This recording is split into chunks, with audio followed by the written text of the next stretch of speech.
This is a regular sized coffee bean, and this is a giant coffee bean. And today we're going to talk about these giant coffee beans, why they're so big, what makes them taste so good, why they've become one of my favorite coffees to roast, and how they became the father of one of the greatest coffees in the world. I'd never heard of this coffee before I bought it because it's so rare, but now that I've roasted it and tasted it, it's completely won me over. And the name of this incredible coffee is Marago. I think I pronounced that right.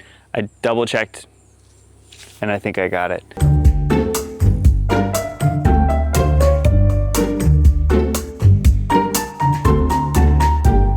Now, before we go any further, I want to explain a couple coffee terms to you using my dog, Charlie.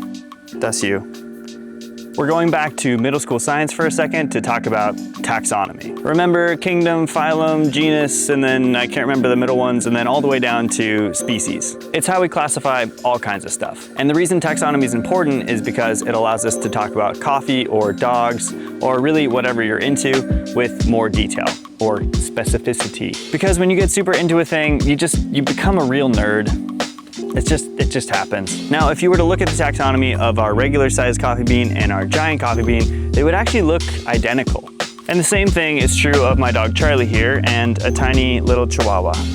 Yeah, there you go. They have the same kingdom, phylum, genus, and even species. So it's not until we start to look at very small details that these things look any different. So today we're gonna talk about the dog breeds of the coffee world, AKA varieties. Specifically, we're gonna look at three terms today: variety, varietal, and hybrid.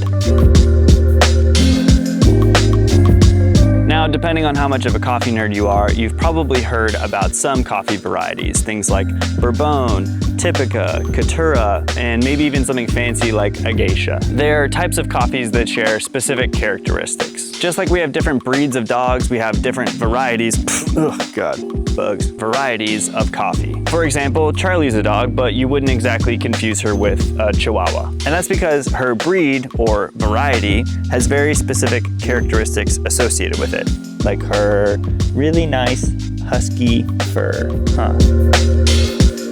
So a variety is a type of coffee that has specific characteristics, and a varietal is a specific instance of a variety. Does that make sense? Now, those might sound very similar, but here's why it's important. A fancy variety doesn't automatically equal a great cup of coffee. So we use the term varietal to talk about a specific coffee from a specific place that you're drinking. This is what you typically see on your coffee bag because it's referring to the exact specific coffee that's in your coffee bag. Most of this video is going to be focused on variety or varieties, like the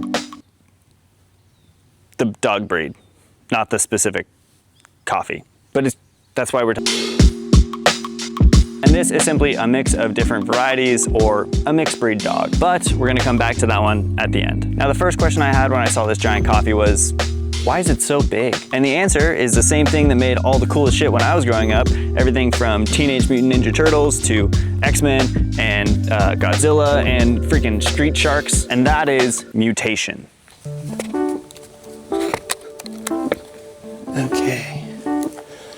Boop, boop. That was just such a cute shot. Thank you. I need to yell look out, but this girl is pretty close by, so I need to wait until she's far enough away that it's not scary that I yell look out while I'm in the woods. Look out, folks, there's a giant mutant coffee bean on the loose. Now, unlike Teenage Mutant Ninja Turtles and Godzilla, don't worry, these mutations are not caused by radioactive chemicals or a nuclear bomb. The Marago is believed to be a natural mutation of the Typica variety, which, as you may have guessed, is a very common variety of coffee. According to World Coffee Research, the mutation causes the bean's internode spacing and leaves to be especially large and is due to a single dominant gene. It's a giant coffee plant with big leaves and big beans, AKA the giant mutant coffee bean. Now, despite the fact that I just learned about this coffee variety, it's actually been around for a long time, since 1870. But until more recently, we didn't really know what to do with it. I want you to imagine for a moment that you are a coffee farmer in Brazil in the year 1870. And your coffee farm is mainly made up of the Typica variety. One day you're walking in the field and you realize that one of your plants looks different than the others. You notice that this plant has bigger leaves and coffee cherries than the rest of your coffee plants. Congratulations, you have just discovered a new coffee variety. This isn't a coffee tree, it's just an example. It's just the closest tree. It gets its name from the nearby town Marago and gets the nickname the elephant bean because of its large size. Now, as cool as giant coffee beans are to me, they weren't exactly as exciting to the farmers who discovered them. Because you, as a coffee farmer, need to produce a lot of coffee cherries to get a lot of coffee beans or seeds so you can sell them. So when it was discovered that these elephant coffee beans produce less fruit, they weren't super desirable. And on top of the low yield, these plants were also susceptible to coffee plant disease, leaf rust, and something we all remember from SpongeBob. Oh, nematodes. So for a long time, these mutant coffee plants were just growing in coffee farms and never really cultivated and sort of separated and grown on their own. But all of that changes when you go up in elevation.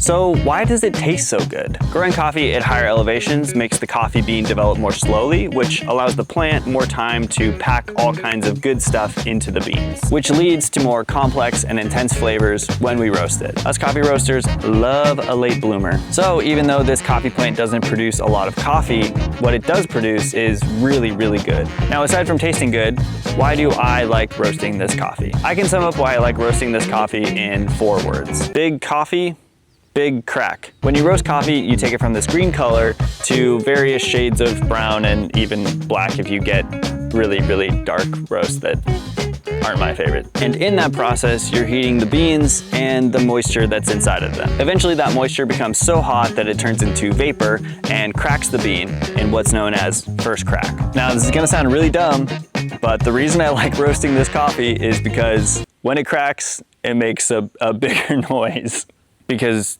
the bean is bigger.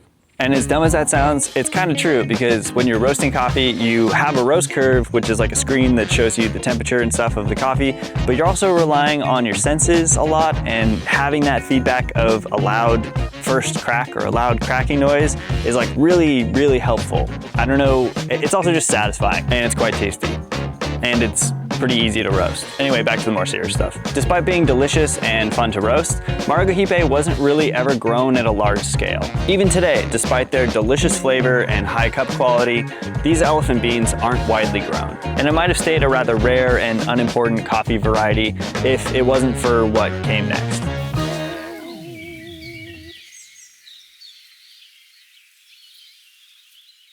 Back in 1956 in El Salvador, a man named Fernando Alberto Pacas Figueroa discovered a new coffee variety. It was another mutation, this time a natural mutation of the Bourbon variety, and became known as the Pacas variety. Only this mutation made the plants grow smaller. Its smaller size let the plants produce more fruit, and it allowed coffee farmers to plant the plants closer together. So your total yield, or the amount of coffee cherries that you can grow, goes up by quite a bit. A huge win for coffee farmers. So big, in fact, that it accounts for about 25% of the country's coffee production. But what came next was even bigger, literally. 2 years later, researchers at the Salvadorian Institute for Coffee Research decided to cross the Pacas variety and the Marago variety. The goal was to create a new variety by crossing the Marago known for its really high cup quality, and the Pacas variety, known for its really high yield. And that coffee is a hybrid, or a cross between the two different coffee varieties to make a new one. It took them nearly 30 years, but eventually they created one of the most highly sought after coffee varieties to this day, known as the Pakamara, because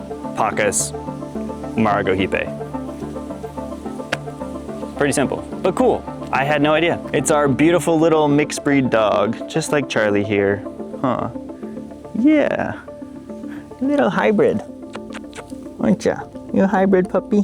Known for its incredible quality, the Pakamara has been dominating Cup of Excellence competitions ever since, which ultimately is kind of why Marago is so rare, because it doesn't produce enough coffee to be grown at a large scale. And despite its incredible cup quality, it's been completely overshadowed by its child, the Pakamara. But here's the thing, after doing all this research and trying this coffee for myself, I've really grown a soft spot for it. It's sort of the overlooked former champion of flavor, or maybe more accurately, cup quality. You could say that Marago walked so that Pakamara could run, but I think there's something special about the original. Because it's been overshadowed by the Pakamara for its really high cup quality, it's pretty rare for producers to choose to grow Marago because if you're looking for a plant that's gonna produce really high quality coffee beans, the Pakamara is kind of the better choice. But that also means that the Marago is like sort of more special. It's the more interesting choice, I think. And honestly, I just wanted to make this video to highlight a hidden gem of the coffee world that I think deserves a little more love. Maybe knowing the history of this coffee just makes it taste that much sweeter. Either way, I'm really loving it.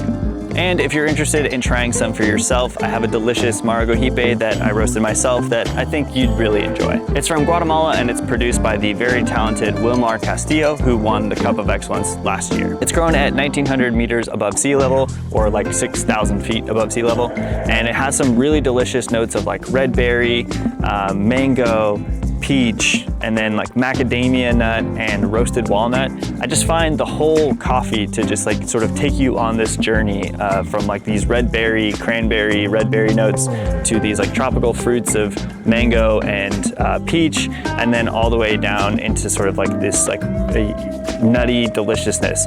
And like every sip takes you on this little journey. It's the coffee that inspired me to make this whole video, but even if you don't try my coffee, I would just encourage you to try Marago for yourself, because I just really love it. It's delicious and I'm like its #1 fan now, I guess. It's just such a fun coffee with a really cool history. And if you want to support me, you can sign up for my coffee subscription, Charlie's Coffee Club, and I'll ship you a new bag of coffee every month. Each month I hand carve and print a new design on your bag, just as a nice little fun surprise when your coffee arrives. Anyway, that's it. Thank you for watching. I'll see you in the next one. Ow.